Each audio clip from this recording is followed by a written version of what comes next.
आज फ्रेंड्स हम लोग ग्राफ के बारे में जानेंगे, ग्राफ के कॉन्सेप्ट को सीखेंगे। तो कॉन्सेप्ट ऑफ ग्राफ।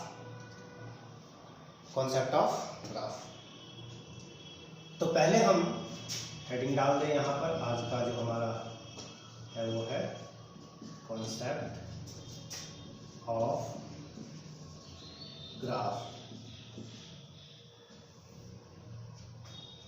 ग्राफ के कॉन्सेप्ट को जानने से पहले आपको कुछ ग्राफ को याद रखना पड़ेगा। जैसे हम पहला ग्राफ आपको बता रहे हैं y = mod x का, जिसे आपको यह याद रखना है कि यह जो ग्राफ होता है वो भी शेप का होता है, इस तरह का। हम रीजन भी देंगे आपको कि आखिर यह ऐसा क्यों होता है। तो आप फिलहाल याद रखिए। दूसरा आपको याद रखना है y = x² का, ये y = x² का है, इसे आपको याद रखना है। अगला थर्ड ग्राफ, ये आपको याद रखना है y = x³ का, ये ग्राफ ऐसा होता है y = x³ का। क्लियर है। फोर्थ आपको ये याद रखना है y = e⁻x का ग्राफ, ये 0 और 1 से पास करता है y एक्सिस से, e⁻x का ग्राफ हो गया। और आपको याद रखना है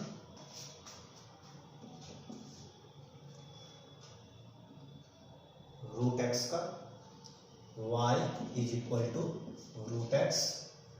√x का जो ग्राफ होता है वो इस तरह का होता है, y = √x याद रखना है आपको। 6 नंबर में हम आपको जो बता दें, सब हो गया। sin x का और cos x का, ये भी आप याद रखिए। y = x का तो सिंपल स्ट्रेट लाइन होता है, आप जानते हैं, क्लियर करेंगे उसे हम। तो आप इसका याद रखेंगे y = sin x का, ठीक है। sin x का ग्राफ सिंपल है, इस तरह का ना। तो हम ड्राइंग कर रहे हैं, ये हो जाएगा है ना। तो ये sin x का ग्राफ है, इधर पूरा आएगा। ये होता है ग्राफ y एक्सिस और ये x एक्सिस। याद रखना है कि ये जो आप देख रहे हैं ना, ये जो ग्राफ है, ये हमेशा प्लस और माइनस, इसका रेंज आप जानते हैं sin x का। ये +1 और ये -1, इन बिटवीन +1 एंड -1 इसका वैल्यू होता है। cos x का भी हम डिस्कस कर ही देते हैं। cos x का एक पीछे ड्रॉ करते हैं 5 में, y = cos x का। cos x में क्या करना है ना, ये उठता ही वर्जन से है, इस तरह से, ये y = cos x का हो गया। इसका भी आप जानते हैं रेंज +1 और -1 के बीच में होता है, +1 और -1 के बीच में होता है, ठीक है। इतना ग्राफ आपको याद रखना है। याद रखने के बाद आप इसका ट्रांसफॉर्मेशन जानेंगे, वो ट्रांसफॉर्मेशन भी हम आपको बताएंगे। तो पहले ग्राफ को हम डिस्कस करते हैं मॉड का, कॉन्सेप्ट ऑफ मॉड।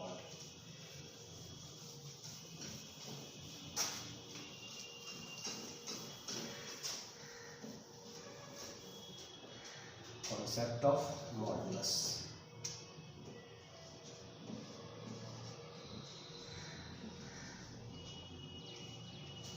देखिए, मॉडुलस का जो सिंबल होता है वो इस तरह का होता है। किसी वैल्यू में अगर दो पैरेलल इस तरह से लगा दे तो आप समझिएगा कि वो उस वैल्यू का मॉड है। x डाल दे किसी तो x का मॉड है या मॉड x है, ऐसे कह सकते हैं। इस मॉड का अल्टीमेटली मतलब ये है कि एक ऐसा मशीन है जिसमें हम कुछ भी डालें, इनपुट जो आपका इनपुट है, ये इनपुट जो आप डाल रहे हैं, ये इनपुट पॉजिटिव डालें तो भी वैल्यू पॉजिटिव निकलेगा, निगेटिव डालें तो भी वैल्यू पॉजिटिव निकलेगा, और अगर 0 डालें तो भी वैल्यू पॉजिटिव ही निकलेगा, मगर 0, क्योंकि 0 भी एक पॉजिटिव नंबर है। तो कुछ भी डालने पर रिजल्ट पॉजिटिव आता है, यही मॉड का काम है। अब जरा इसका डिटेल में स्टडी करते हैं। जैसे मान लीजिए कि लिखा हुआ है y is equal to mod x, तो जब हम मॉड को ब्रेक करते हैं तो यह रिजल्ट में प्लस और माइनस के साथ आता है। तो कोई क्वेश्चन आप सोच रहे होंगे कि जब मॉड का मतलब ये होता है कि ऑलवेज पॉजिटिव, कुछ भी डालें ऑलवेज पॉजिटिव, तो फिर ये प्लस तो समझ में आया, साथ में माइनस तो देखिए इसका कुछ कंडीशन होता है। क्यों होता है कंडीशन, हम उसको भी डिस्कस करेंगे। कंडीशन ये है कि जब आप लिखते हैं प्लस एक्स तो आपको यह बताना पड़ता है कि यहां एक्स का value greater than equal to 0 है। 0 से बड़ा और बराबर, यानी 0 से बड़ा और बराबर कहे तो 0 एक पॉजिटिव वैल्यू। अगर 0 से बड़ा कोई भी वैल्यू आप इसमें डालते हैं तो रिजल्ट प्लस में ही आएगा, लेकिन अगर रिजल्ट में आप लिखते हैं माइनस तो वहां x का वैल्यू आपको लेना है लेस देन 0। और 0 से छोटा कोई भी वैल्यू इसमें डालकर देखिए, 0 से छोटा x का कोई भी वैल्यू लीजिए तो नेगेटिव लेना पड़ेगा, और माइनस प्लस तो फिर से रिजल्ट पॉजिटिव। अब बात करते हैं कि ऐसा होता क्यों है और इस कंडीशन को सेट कैसे। तो जब आपने लिखा y is equal to plus minus x, तो इसमें दो टर्म इंट्रोड्यूस कर दे। पहला ये y is equal to plus x, जो कि y is equal to mx plus c से हमें समझना पड़ेगा, क्योंकि लाइन का इक्वेशन तो यही होता है। c क्या है 0, m क्या है 1, c है 0, m है 1, और ये हो गया y is equal to x। तो y is equal to x में स्लोप क्या मिल रहा है आपको 1 मिल रहा है। स्लोप क्या मिल रहा है 1, यानी कि tan थीटा क्या मिल रहा है 45 डिग्री। tan थीटा में थीटा कितना मिल रहा है 45 डिग्री, क्योंकि tan 45 डिग्री 1 होता है। नहीं, क्योंकि tan थीटा 1 तभी आ सकता है ना जब थीटा का वैल्यू कितना दिया गया हो 45 डिग्री। और c कितना मिल रहा है आपको 0। c क्या था y इंटरसेप्ट, c क्या था y इंटरसेप्ट, यानी y एक्सिस को कितने डिस्टेंस पे कट किया। और c0 मतलब पासिंग थ्रू ऑरिजिन। तो ये y is equal to x का अगर आप ग्राफ ड्रॉ करें तो ऑरिजिन से पास करता हुआ, और एंगल कितना तो पॉजिटिव x एक्सिस से 45 डिग्री। पिछले क्लास में स्टडी किए थे y is equal to x का ग्राफ, क्लियर। तो ये जो ग्राफ बन गया ये y is equal to x का। ऐसे ही y is equal to minus x का स्टडी करते हैं और फिर जानते हैं इस कंडीशन का क्या मतलब था।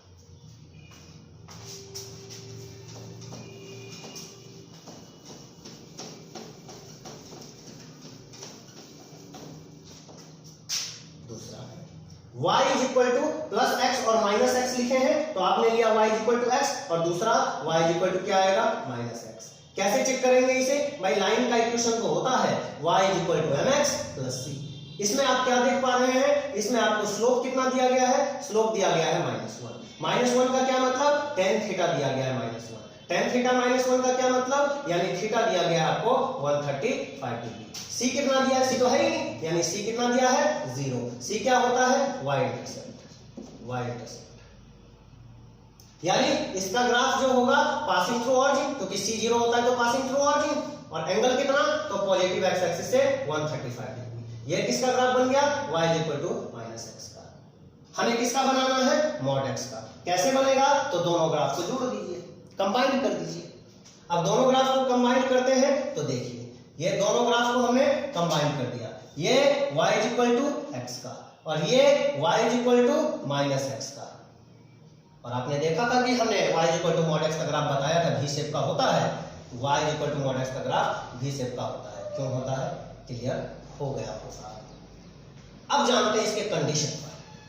देखिए जब आप y is equal to plus x का ग्राफ ड्रॉ किए तो इस लाइन पर कहीं पे भी पॉइंट लीजिए। देखिए मैं बहुत सारा पॉइंट लिया, यहां हमने कोई पॉइंट लिया, अब बताइए जरा इसका x कोऑर्डिनेट क्या मिला, ग्रेटर देन 0।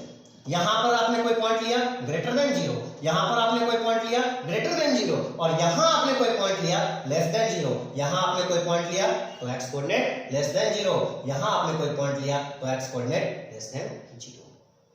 क्लियर हो गया होगा कि ये कंडीशन कैसे सेटिस्फाई होता है। अब हम बात करते हैं सीधे ट्रांसफॉर्मेशन की। क्या आप इतने कॉन्सेप्ट को जान गए तो मॉड में तो समझिए कहीं कोई प्रॉब्लम आपको नहीं आने वाला। अच्छा चलिए कुछ एग्जांपल देकर हम आपको और समझाते हैं, ये तो आपको क्लियर हो गया। अब देखिए कुछ एग्जांपल से इसे और क्लियर कर देते हैं। जैसे देखिए हमें दिया गया है y is equal to, sorry हम दे देते हैं mod x is equal to -2।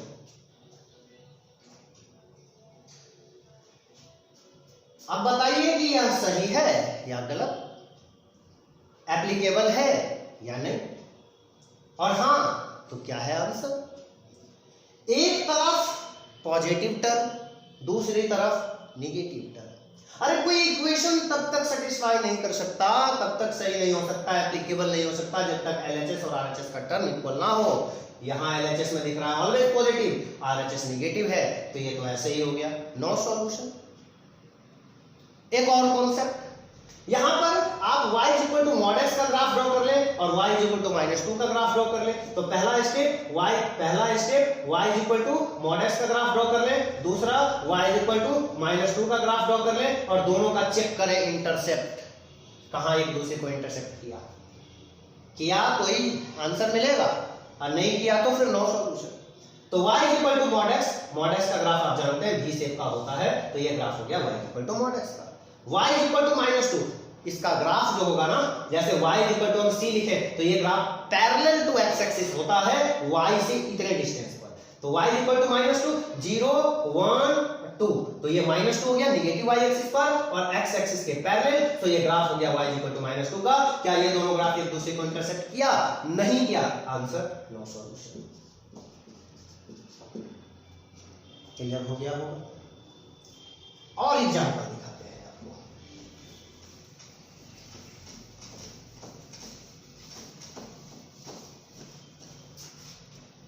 जैसे हमने लिया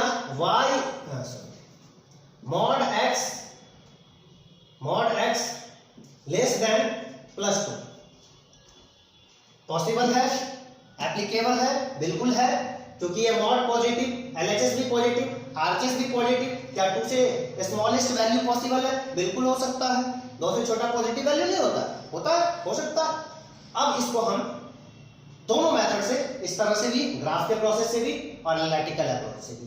एनालिटिकल अप्रोच कहता है कि अगर हम मॉड हटाते हैं तो इस तरफ प्लस और माइनस साइन आ जाएगा। मॉड को हटाते हैं तो प्लस और माइनस आता है, तो प्लस साइन के लिए तो ये एप्लीकेबल है। प्लस साइन के लिए अगर +2 लिखते हैं तब तो ये सही है, मगर जैसे ही आप यहां पर साइन लेते हैं माइनस, तो ये पलट जाता है। अब इसका क्या मतलब हो गया? इसका दो मतलब हुआ। क्या मतलब हुआ? तो इस चीज को ध्यान से देखिए, ये क्या बता रहा है कि x का वैल्यू -2 से होना चाहिए बड़ा और +2 से होना चाहिए छोटा। अब आप ग्राफ के कॉन्सेप्ट से समझिए। तो हम क्या करेंगे, दो ग्राफ ड्रॉ कर लेंगे, एक तो y equal to mod x का और दूसरा ग्राफ हम ड्रॉ कर लेंगे y इक्वल टू कितना का, 2 का।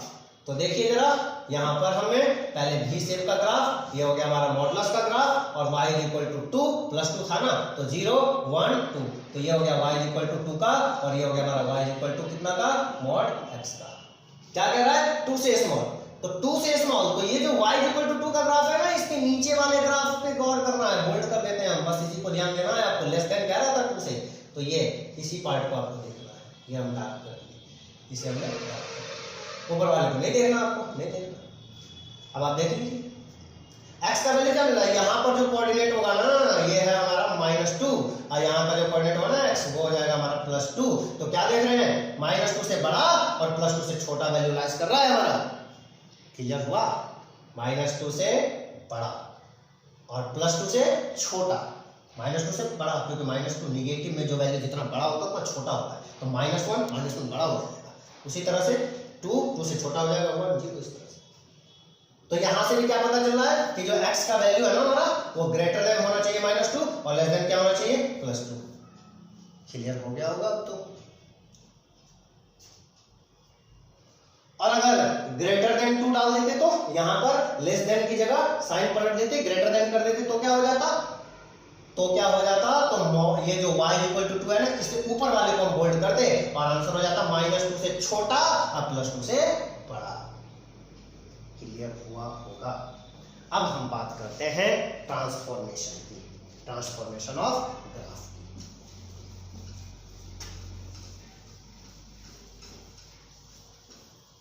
देखिए ट्रांसफॉर्मेशन,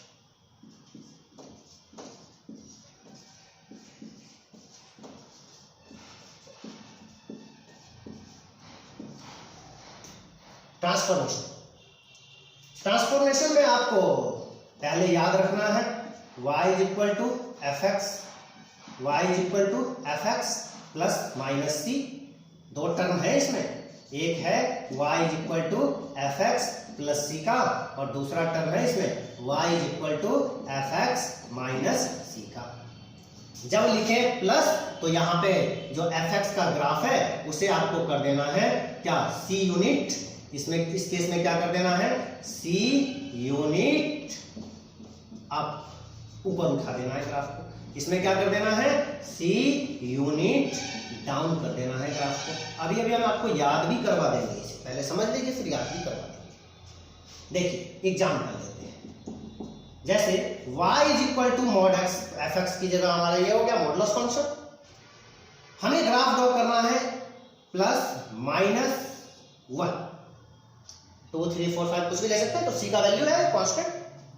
हमें इसका ग्राफ ड्रॉ करना है, कैसे करें, तो देखिए इसमें दो टर्म आ गया आपका। पहला टर्म आ गया y is equal to mod x plus 1 का, तो क्या करेंगे, पहले मॉड एक्स का ग्राफ बना लेंगे, एफ एक्स का ग्राफ बना लेंगे, और उस ग्राफ को जितना एक्सटर्नली जुड़ रहा है उतना यूनिट ऊपर भेज देंगे। तो कहने का मतलब हुआ कि ये ग्राफ बन गया मॉडुलस का, y is equal to mod x का।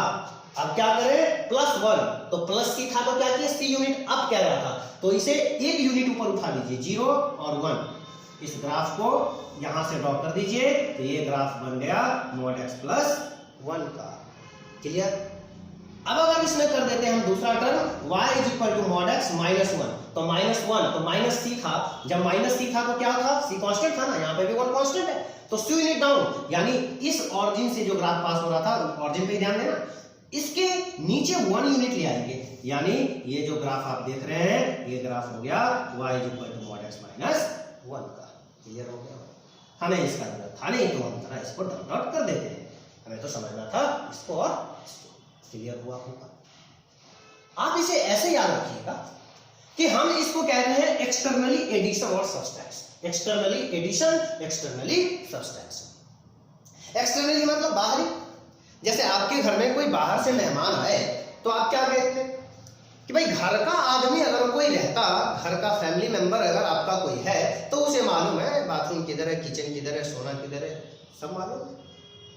लेकिन अगर यही कोई बाहरी आदमी आ जाए, उसे कुछ मालूम नहीं रहता, वो सबसे पहले क्या काम करता है, ऊपर नीचे ऊपर नीचे। तो बाहरी आदमी का काम ऊपर और नीचे का, तो बाहरी आदमी का काम ऊपर और नीचे का। एक्सटर्नली एडिशन और सब्ट्रैक्शन का मतलब अप और डाउन, प्लस रहे तो अप, माइनस रहे तो डाउन, ऐसे याद रखना है आपको। अब हम बात करते हैं जरा इंटरनली एडिशन और सब्ट्रैक्शन की।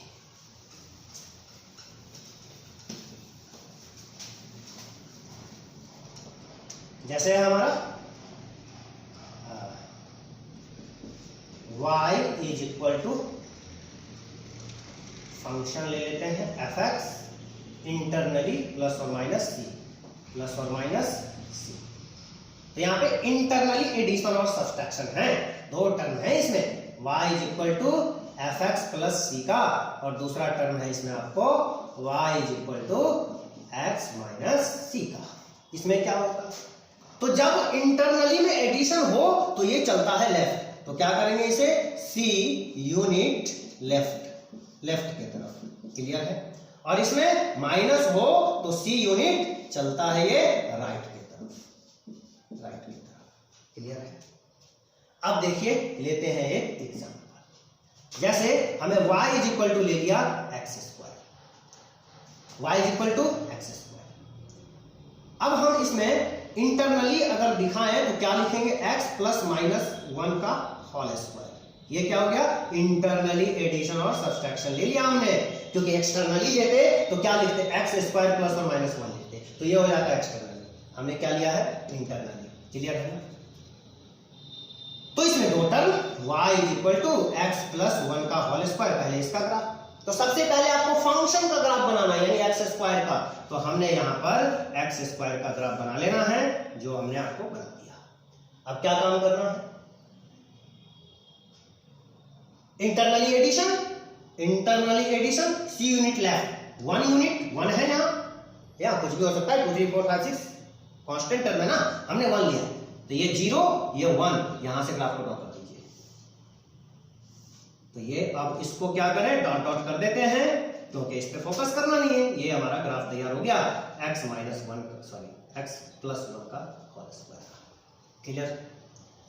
अब अगर होता हमारा second term y is equal to x minus 1 का होल स्क्वायर तो क्या करते, अरे राइट लेके चले जाते 1 यूनिट, यहां से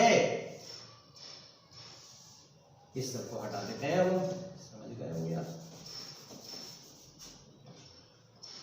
ये किसका ग्राफ तैयार हो गया, x माइनस 1 का होल स्क्वायर का। क्लियर।